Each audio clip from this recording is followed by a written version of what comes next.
people believe that the same aircraft can release experimental chemical additives in the air as chemical contrails or chemtrails. In this way, government agencies can either manipulate the weather or counteract global warming. But some people claim chemtrails are harming an unsuspecting public.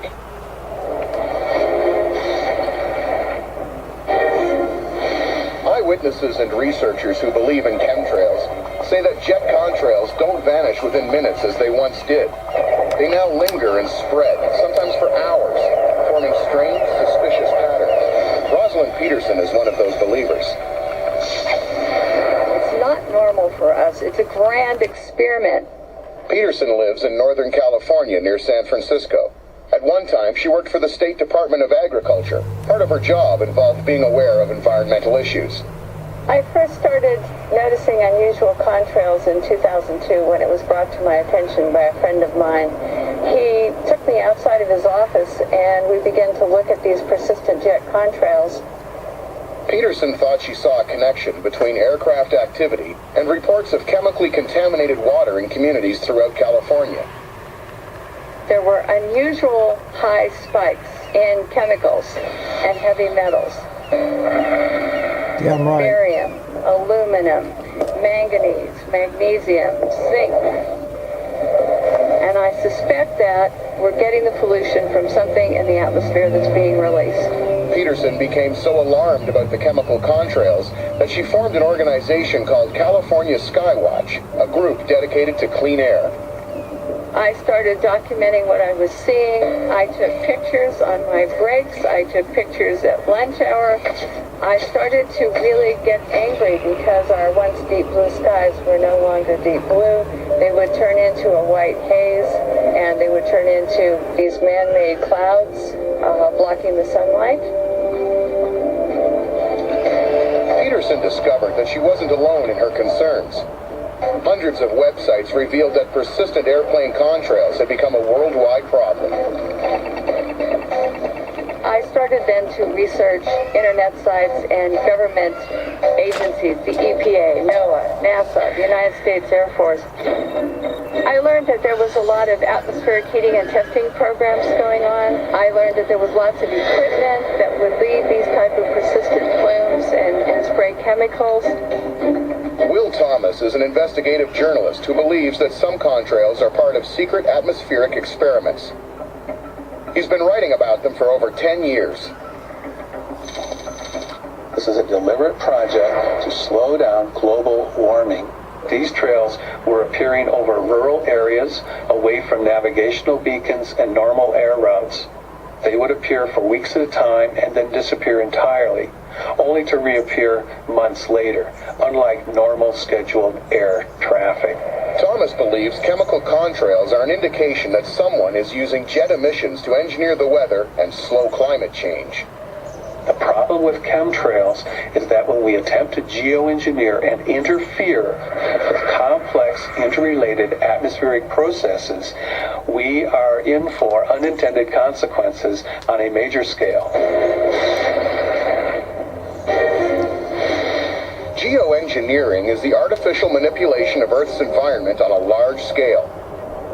In the early 1990s, American nuclear physicist Edward Teller was among the first scientists to model an experiment that would address the issue of global warming. He speculated that aluminum oxide could be injected into the upper atmosphere. It would act like tiny mirrors and deflect a portion of the sun's rays back into space. Supposedly, it was never put into practice. But activists believe the government has revived Teller's theory with some dire health consequences. Every day. Some of the literal fallout from this chemtrail project are these 10-micron particulates falling by the megaton on unsuspecting people, plants, and wildlife. Now, a human hair is 100 microns across. 10 microns is submicroscopic. It can impact our lungs, it can inflame our hearts, give us heart disease, leading to fatalities. So this material comes down randomly in invisible clumps. Dave Dickey also believes in chemtrails. As a landscape contractor for a large city, he spends a lot of time out of doors. Contrail development is different than it ever has been in the past. And I do remember one in January of about 2002. where the number of flights overhead were extremely unusual. The number of contrails in the sky was unbelievable. We were counting 40 to 60 flights. Called solar out of those 40 to 60 management. flights, most of them left an incredibly persistent large plume, which would spread out and cover the sky. As a landscaper, Dickey has to be familiar with the types of trace chemicals usually found in the environment. He regularly takes water and soil samples and has them tested. There was some research done that claimed that aluminum oxide could be used to reduce global warming. And I thought that if there was any chance that aluminum oxide would be used in the atmosphere, that it would show up in precipitation. He collected rain samples on days when he noticed heavier than usual air traffic and took them to a lab.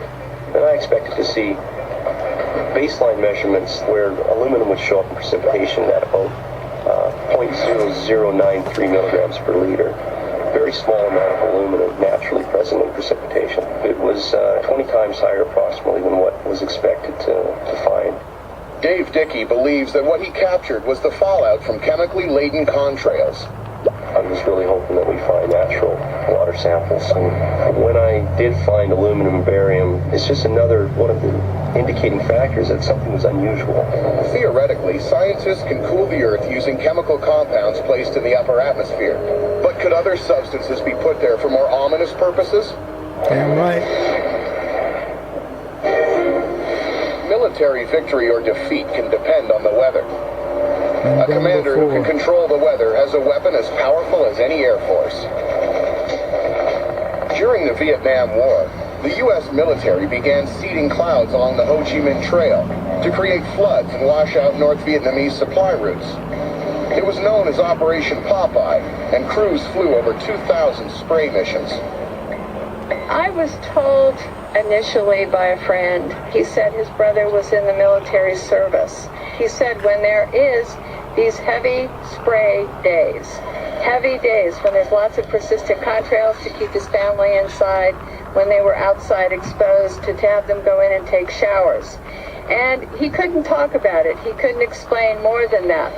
With the weather, and again, I focus on the weather a lot because I feel mathematically, rationally, if all the data is examined, the greatest threat to each and every one of us, short of nuclear cataclysm, which we have happening now as well, is climate engineering, because you can't escape it.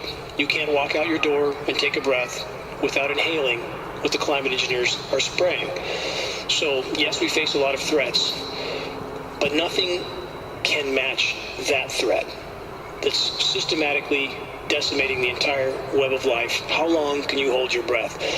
So yes, the climate engineers continue to wreak havoc around the globe. The weather whiplash will continue as the U.S. and around the globe, the climate engineering programs are ramped up to ever larger levels. We're going to see radical temperature swings that will continue.